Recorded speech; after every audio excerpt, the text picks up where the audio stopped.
નમસ્કાર દોસ્તો, સ્વાગત છે આપ સર્વનું તમારી પોતાની YouTube channel ocean coaching classes પર।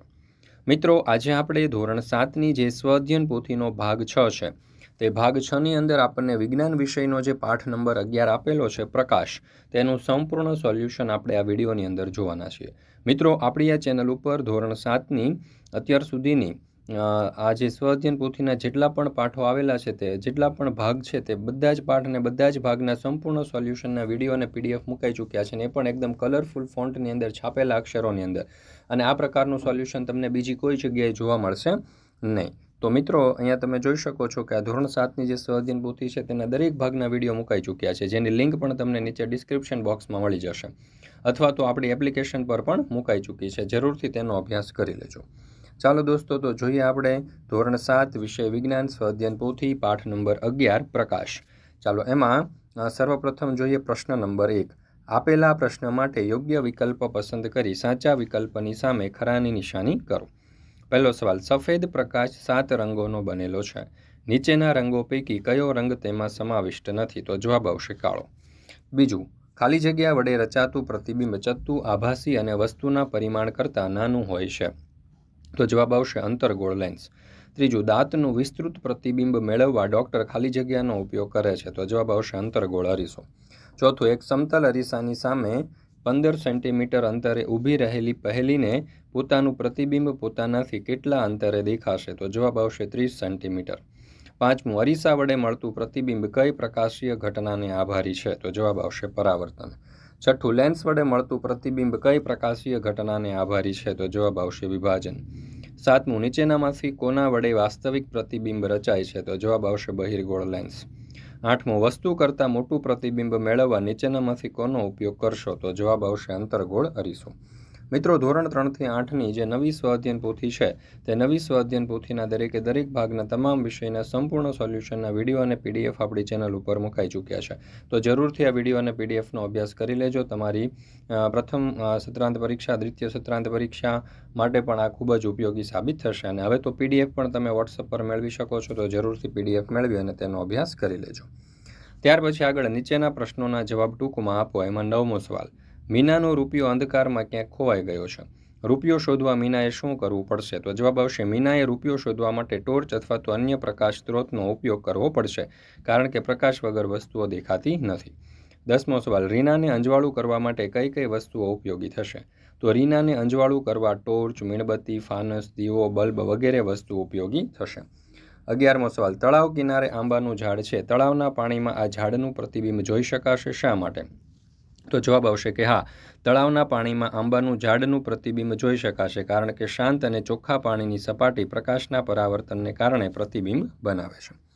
12મો સવાલ, ખુશી ચકચકિત સ્ટીલની તપેલીમાં પોતાનું મોઢું જોઈ શકે છે, આ ક્રિયા સાથે કઈ ઘટના સંકળાયેલી છે? તો જવાબ આવશે આ ક્રિયા પ્રકાશના પરાવર્તન સાથે સંકળાયેલી છે। 13મું, એલ્યુમિનિયમની થાળીમાં નેહા પોતાનું મોઢું જોવા પ્રયત્ન કરે છે, શું તે પોતાનું મોઢું સ્પષ્ટ રીતે જોઈ શકશે, શા માટે? તો જવાબ આવશે નહીં, નેહા એલ્યુમિનિયમની થાળીમાં પોતાનું મોઢું સ્પષ્ટ જોઈ શકશે નહીં, કારણ કે એલ્યુમિનિયમની સપાટી લીસી અને ચળકતી ન હોવાથી અનિયમિત પરાવર્તન કરે છે। 14મો સવાલ, પ્રકાશના પરાવર્તનના સિદ્ધાંત પર કામ કરતા સાધનોની યાદી તૈયાર કરો। તો સાદું સૂક્ષ્મદર્શક, અરીસો, પ્રિઝમ, પ્રોજેક્ટર, લાઇટ રિફ્લેક્ટર યંત્ર, માઇક્રોસ્કોપ, ટેલિસ્કોપ, પેરિસ્કોપ, કેલિડોસ્કોપ, વાહનના સાઇડ ગ્લાસ વગેરે સાધનો પ્રકાશના પરાવર્તનના સિદ્ધાંત પર કામ કરે છે।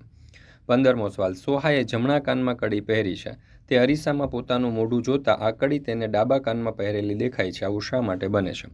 તો ઉત્તર આવશે કારણ કે સમતલ અરીસા વડે રચાતું પ્રતિબિંબ વસ્તુ જેવડું પણ ડાબી જમણી બાજુ ઉલટાયેલું હોય છે, આથી જમણા કાનમાં પહેરેલી કડી ડાબા કાનમાં દેખાય છે।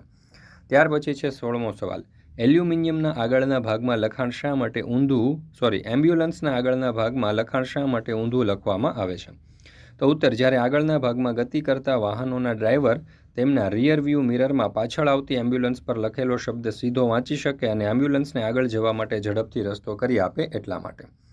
17મો સવાલ, રાકેશભાઈને તેમના વાહનમાં સાઇડ ગ્લાસમાં પાછળ આવતી બસ તેના કદ કરતાં નાની દેખાય છે, શા માટે?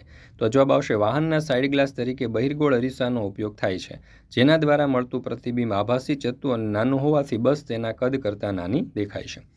18મો સવાલ, પ્રેમ સ્ટીલની નવી ચમચીના પાછળના ઉપસેલા ભાગમાં પોતાનું પ્રતિબિંબ જુએ છે તો તેને કેવું પ્રતિબિંબ દેખાશે? તો જવાબ આવશે કે પ્રેમને સ્ટીલની નવી ચમચીના પાછળના ઉપસેલા ભાગમાં પોતાનું પ્રતિબિંબ આભાસી, ચત્તુ અને નાનું દેખાશે, કારણ કે ચમચીની બહારની સપાટી બહિર્ગોળ અરીસા તરીકે અને અંદરની સપાટી અંતર્ગોળ અરીસા તરીકે વર્તે છે. 19મો સવાલ, સ્ટીલની નવી ચમચીના ખાડાવાળા ભાગમાં તમારા ચહેરાનું પ્રતિબિંબ જોતા કેવું દેખાશે? તો સ્ટીલની નવી ચમચીના ખાડાવાળો ભાગ અંતર્ગોળ અરીસા તરીકે વર્તે છે. એમાં મળતું પ્રતિબિંબ આભાસી, ચત્તુ અને મોટું હોય છે. 20મો સવાલ, અંતર્ગોળ અને બહિર્ગોળ અરીસાને ગોલીય અરીસા શા માટે કહે છે? તો અંતર્ગોળ અને બહિર્ગોળ અરીસાને ગોલીય અરીસા કહેવામાં આવે છે કારણ કે આ અરીસાઓ ગોળાની સપાટીનો ભાગ હોય છે. આમાં એક કેન્દ્ર અને અર્ધ વ્યાસ હોય છે જે ગોળાના આકારને દર્શાવે છે. 21મો સવાલ, વ્યવહારમાં અંતર્ગોળ અરીસાનો ઉપયોગ તમે ક્યાં ક્યાં થતો જોયો છે? તો અંતર્ગોળ અરીસાનો ઉપયોગ બસ કે સ્કૂટરની હેડલાઇટમાં, દાંતના ડૉક્ટર દાંતનું વિસ્તૃત પ્રતિબિંબ મેળવવા માટે અંતર્ગોળ અરીસાનો ઉપયોગ કરે છે. 22મો સવાલ, વ્યવહારમાં બહિર્ગોળ અરીસાનો ઉપયોગ તમે ક્યાં ક્યાં થતો જોયો છે? તો બહિર્ગોળ અરીસાનો ઉપયોગ વાહનોના સાઇડ મિરર તરીકે તેમજ શોપિંગ સેન્ટર અને મોલમાં રિસેપ્શન પાસે બહિર્ગોળ અરીસાનો ઉપયોગ જોયો છે. 23મો સવાલ, અંતર્ગોળ અને બહિર્ગોળ લેન્સનું અવલોકન કરો, તમને શું તફાવત જોવા મળશે? તો અંતર્ગોળ લેન્સ મધ્યમાં પાતળો અને કિનારી ઉપર જાડો, જ્યારે બહિર્ગોળ લેન્સ મધ્યમાં જાડો અને કિનારી પર પાતળો હોય છે. અંતર્ગોળ લેન્સ વડે વસ્તુનું મોટું પ્રતિબિંબ મેળવી શકાતું નથી, જ્યારે બહિર્ગોળ લેન્સ વડે વસ્તુનું મોટું પ્રતિબિંબ મેળવી શકાય છે. 24મો સવાલ, લેન્સ અને ગોલીય અરીસાનું અવલોકન કરી તેમાં જોવા મળતા મૂળભૂત તફાવતો સ્પષ્ટ કરો. તો લેન્સની બંને સપાટી પરાવર્તક હોય છે, જ્યારે ગોલીય અરીસાની એક જ સપાટી પરાવર્તક હોય છે. લેન્સ દ્વારા પ્રકાશ પસાર થાય છે, જ્યારે અરીસાથી પ્રકાશ પરાવર્તિત થાય છે. 25મો સવાલ, બાઇક કે સ્કૂટર તેમજ કારના સાઇડ ગ્લાસ ઉપર object in the mirror are closer than they appear શા માટે લખેલું હોય છે? તો સાઇડ ગ્લાસ તરીકે વપરાતા બહિર્ગોળ અરીસા આભાસી, ચત્તુ, નાનું અને અરીસાની પાછળ નજીકમાં પ્રતિબિંબ આપે છે. આપણા વાહનની પાછળના વાહન મૂળ સ્થિતિ કરતાં નજીક દેખાતા હોવાથી બાઇક કે સ્કૂટર તેમજ કારના સાઇડ ગ્લાસ ઉપર object in the mirror are closer than they appear લખેલું હોય છે. 26મો સવાલ, મોટી ઉંમરની વ્યક્તિઓ વાંચવા માટે જે ચશ્મા પહેરે છે તે ચશ્મામાં કેવા પ્રકારના લેન્સ વપરાય છે, શા માટે? તો મોટી ઉંમરના લોકો વાંચવા માટે બહિર્ગોળ લેન્સવાળા ચશ્મા પહેરે છે. ઉંમર વધતા નજીકનું જોવાની ક્ષમતા ઘટે છે, તેથી આ લેન્સ વાંચવામાં મદદ કરે છે. 27મો સવાલ, પ્રોજેક્ટરમાં કયા લેન્સનો ઉપયોગ થાય છે? તો પ્રોજેક્ટરમાં બહિર્ગોળ લેન્સ વપરાય છે. આ લેન્સ પ્રકાશને ભેગો કરી અને મોટી અને સ્પષ્ટ છબી બનાવે છે. તે ઇમેજને સ્ક્રીન ઉપર ફોકસ કરવામાં મદદ કરે છે. 28મો સવાલ, અંતર્ગોળ લેન્સ વડે મળતું પ્રતિબિંબ હંમેશા કેવું જોવા મળે છે? તો અંતર્ગોળ લેન્સ વડે હંમેશા આભાસી, ચત્તુ અને નાનું પ્રતિબિંબ જોવા મળે છે. 29મો સવાલ, કિલ્લા ઉપર રહેતા સેનાપતિ દૂરથી આવતા લશ્કરને જોવા કયા સાધનનો ઉપયોગ કરશે? તો કિલ્લા ઉપર રહેલા સેનાપતિ દૂરથી આવતા લશ્કરને જોવા માટે દૂરબીનનો ઉપયોગ કરશે. દૂરબીન દૂરની વસ્તુઓ નજીકથી અને સ્પષ્ટ રીતે જોવામાં મદદ કરે છે, જેથી સેનાપતિ આવતા લશ્કરની સંખ્યા અને પ્રકાર જાણી શકે છે. ત્યાર પછી છે જોડકા જોડો. એમાં વિભાગ અ જે છે તેને વિભાગ બી સાથે આપણે જોડવાનો છે. એમાં છે અંતર્ગોળ અરીસો, તો એને જોડીશું વાહનોની હેડલાઇટમાં. બહિર્ગોળ અરીસો, તો એને જોડીશું વાહનોના રિયર વ્યૂ મિરરમાં. અંતર્ગોળ લેન્સ, તો એને જોડીશું કોન્ટેક્ટ લેન્સ બનાવવા માટે. અને બહિર્ગોળ લેન્સને આપણે જોડીશું ટેલિસ્કોપની બનાવટ સાથે. ત્યાર પછી છે 31મો સવાલ, શિક્ષકની મદદથી ન્યૂટન ડિસ્ક બનાવો તેમજ ન્યૂટનની તકતીને ઝડપથી ભ્રમણ કરતાં મળતા અવલોકનની નોંધ કરો.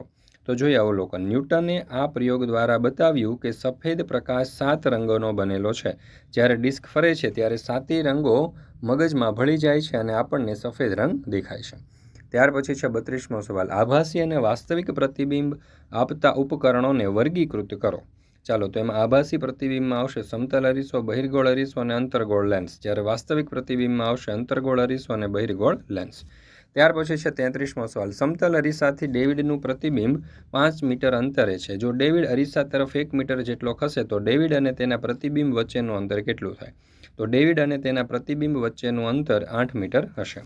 ચાલો, ત્યાર પછી આપણને અહીંયા પ્રવૃત્તિ આપવામાં આવેલી છે અને અહીંયા આપણે આજે વિજ્ઞાન વિષયનો આજે પાઠ નંબર 11 છે તે અહીંયા પૂર્ણ કરીએ છીએ. મિત્રો, આપણી આ ચેનલ ઉપર વિજ્ઞાન વિષયની અને વિજ્ઞાન સહિત દરેક વિષય જે છે ધોરણ 7ના તેની સ્વ અધ્યયન પોથીના વિડીયો અને PDF મુકાઈ ચૂક્યા છે અને એ પણ એકદમ કલરફુલ ફોન્ટની અંદર. તો જરૂરથી દરેક વિદ્યાર્થીઓએ અવશ્ય આ વિડીયો અને PDFનો અભ્યાસ કરી લેવો. આ વિડીયો અને PDF તમારી પરીક્ષા માટે તમને ખૂબ જ ઉપયોગી સાબિત થશે.